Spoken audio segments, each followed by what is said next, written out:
नमस्कार, मी स्नेहा गोरे. ब्लॉग माझा 3 च्या कौतुक सोहळ्यात आपल्या सर्वांचं स्वागत.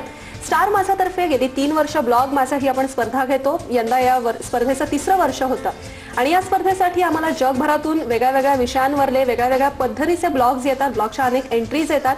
त्याचं परीक्षण करणं हे तसं जिकिरीचं काम असतं, खूप उत्साहाचंही काम असतं, खूप जबाबदारीचंही काम असतं.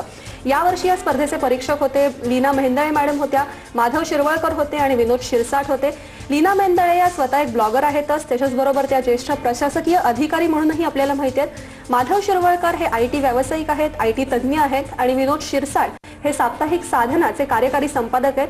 विनोद शिरसाट आता आपल्याबरोबर उपस्थित नाहीयेत, मात्र इतर 2 परीक्षक लीना मेहेंदळे मॅडम आणि माधव शिरवळकर सर आपल्याबरोबर उपस्थित आहेत. आपण त्यांना विचारूया, तुमचा या एकूण स्पर्धेच्या परीक्षणाचा अनुभव कसा होता?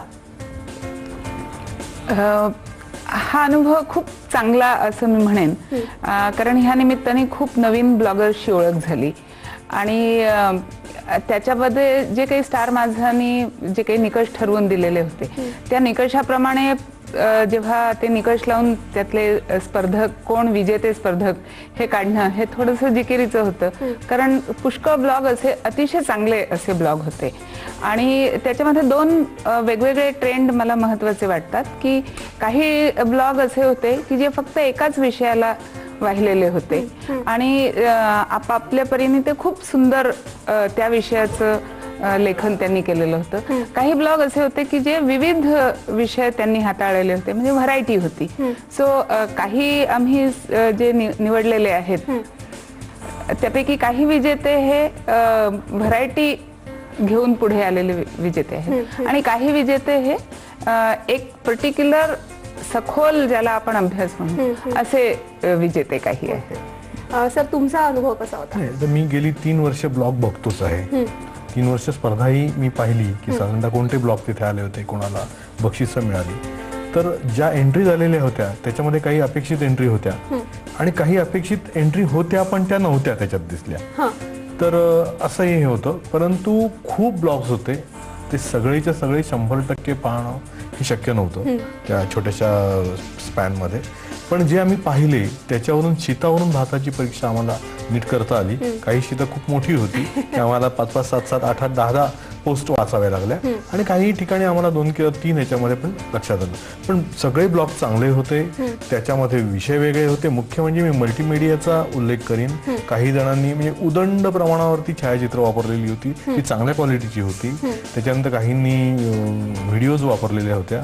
तर अशा प्रकारे एक व्हरायटी त्याच्यामध्ये होती. अतिशय चांगल्या आम्हाला एंट्रीज त्याच्यामध्ये पाहायला मिळाल्या आणि आमचं काम जे आहे ते अतिशय अवघड झालं. आम्हाला काही ठिकाणी फोटो फिनिश द्यावा लागला, थर्ड अंपायरला विचारावं लागलं, असे सगळे गोष्टी झाल्या त्याच्यामध्ये. नक्कीच. तर मग आपण आता प्रशस्तीपत्रक वितरणाच्या कार्यक्रमाला सुरुवात करूया. प्रथम आपण प्रशस्तीपत्रक देणार आहोत अनघा निगवेकर यांना. या, अभिनंदन. धन्यवाद.